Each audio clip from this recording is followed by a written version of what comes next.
Guys এই যে স্ক্রিনে একটা ছবি দেখতে পাচ্ছেন, এটা হচ্ছে বাটার শোরুমে লুটপাট হচ্ছে। আমরা তো লুটপাট ডাক দেই নাই, আমরা ডাক দিয়েছি বয়কটের। আমরা বলেছি বাংলাদেশে যত ইসরায়েলি পণ্য আছে এবং ইসরায়েলি যত এজেন্ট বিজনেস আছে বাটা থেকে শুরু করে আমরা বয়কট ডাক দিয়েছি, কিন্তু আমরা লুটপাট ডাক দেইনি। কিন্তু কিছু নামধারী মুসলমান, আল্লাহ যদি তাদেরকে হেদায়েত করে, এই দেখেন মানে লুটপাট শুরু করে দিছে। কেন রে ভাই?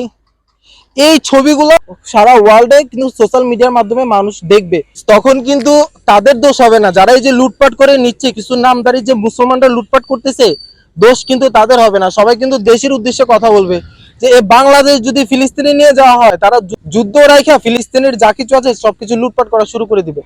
সামান্য একটু লোভের জন্য দেশের বদনাম করতেছেন। একটা বাটার জুতার দাম কত? জুতা কি জীবনে পরেন নাই? প্রয়োজনে পরার দরকার নেই। তারপরে এইসব লুটপাট বন্ধ করেন, এতে করে দেশের বদনাম, দেশের মানুষের বদনাম, খারাপ মানুষের জন্য দেশ, পুরো দেশের বদনাম হচ্ছে। সো এইসব লুটপাট বন্ধ করেন। আমরা বয়কট ডাক দিয়েছি।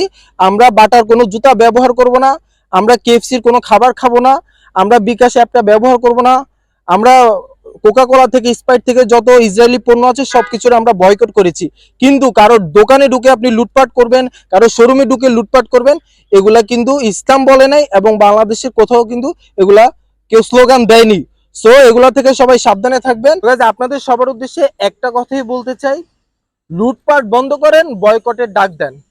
ইসরায়েলি যত পণ্য আছে, যত ব্যবসা আছে, আপনারা এগুলোকে বয়কট করেন, কিন্তু লুটপাট বন্ধ করেন। এমন কিছু করবেন না যাতে করে আপনার দেশের বদনাম হয়। আশা করি বুঝতে পেরেছেন। সবাই এগুলা থেকে অবশ্যই বিরত থাকবেন। সবাই ভালো থাকবেন, সুস্থ থাকবেন। আসসালামু আলাইকুম।